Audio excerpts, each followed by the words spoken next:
ఎవరికి కూడా అధికారం శాశ్వతం కాదు. ప్రజలు ఆశీర్వదిస్తే, భగవంతుడు ఆశీర్వదిస్తే అధికారంలోకి వస్తాం, ఎమ్మెల్యేలుగా గెలుస్తాం, ఎంపీలుగా గెలుస్తాం. ఎన్నికలప్పుడే పార్టీలు, ఎన్నికల అనంతరం పార్టీలకు అతీతంగా గెలిచిన వాళ్ళు, అధికారంలోకి వచ్చిన వాళ్ళు పనిచేయాలి. మనము ఉన్నాం. జగన్మోహన్ రెడ్డి గారు 5 సంవత్సరాలు ముఖ్యమంత్రిగా ఉన్నారు, గోవర్ధన్ రెడ్డి గారు మంత్రిగా ఉన్నారు, మేమంతా ఎమ్మెల్యేలు ఉన్నాం. ఎప్పుడు కూడా అధికారులకు ఆదేశాలు ఇవ్వలేదు. ఇతర పార్టీల వాళ్ళు మీ ఆఫీసులకు వస్తే లోపలికి రానివ్వబాకండి, పనులు చేయొద్దని చెప్పి ఫ్రీగా వదిలేసేయమన్నాం. మా అధికారులు కూడా అదే విధంగా పనిచేశారు. వాళ్ళను కూడా దగ్గరకు తీసుకొని వాళ్ళు చెప్పిన విషయాలు కూడా విని, పరిపాలన అంటే ఆ విధంగా ఉండాలి.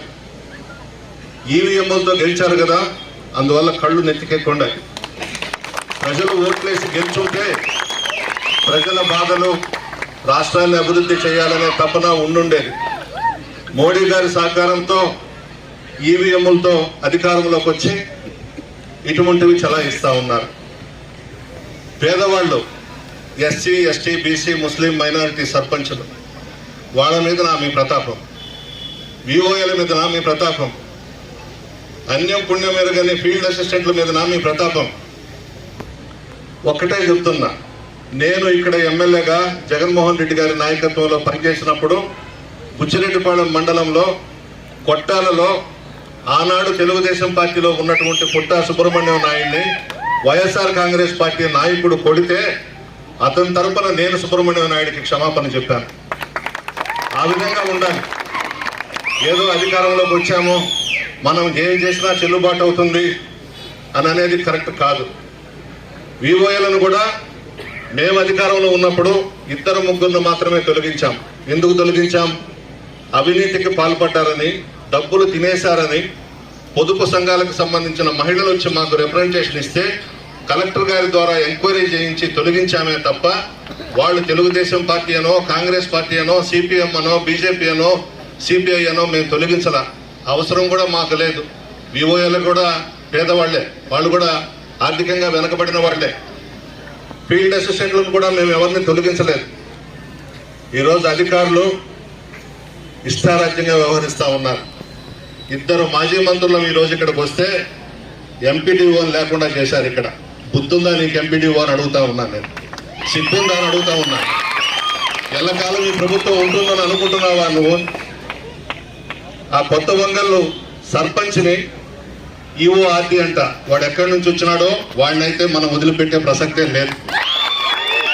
వాడంటాడు ఆ మహిళను కూడా చూడకుండా నువ్వు ఒక్కదానివే నెల్లూరుకి రా, ఈ కొడవలూరు మండలం ఇన్ఛార్జి దగ్గరికి నిన్ను తీసుకువెళ్తాను, నీ చెక్ పవర్ రద్దు కాదు, నువ్వు కండువా కప్పించుకోమని మాట్లాడాడంటే ఆ ఈఓఆర్డీని అడుగుతున్నా, నీకు భార్య లేదా అని అడుగుతా ఉన్నా, నీకు తల్లి లేదా అని అడుగుతా ఉన్నా, నీకు అక్క చెల్లెలు లేదా అని అడుగుతా ఉన్నా, సిగ్గుందా నీకని అడుగుతా ఉన్నాను. ఒక పేద మహిళ దళిత సర్పంచ్ని నువ్వు ఒంటరిగా రమ్మని నెల్లూరుకు పిలుస్తావా? ఇదేనా ప్రభుత్వం అంటే? ఇదేనా పరిపాలన అంటే? సిగ్గుండొద్దు. మానండి, నిజాయితీగా వ్యవహరించండి. అధికారులకైతే మనవి చేస్తా ఉన్నా, ఎలక్షన్స్ రాబోతా ఉన్నాయి 2027లోనే. మరలా జగన్మోహన్ రెడ్డి గారు ముఖ్యమంత్రిగా సీట్లో కూర్చోబోతున్నారు.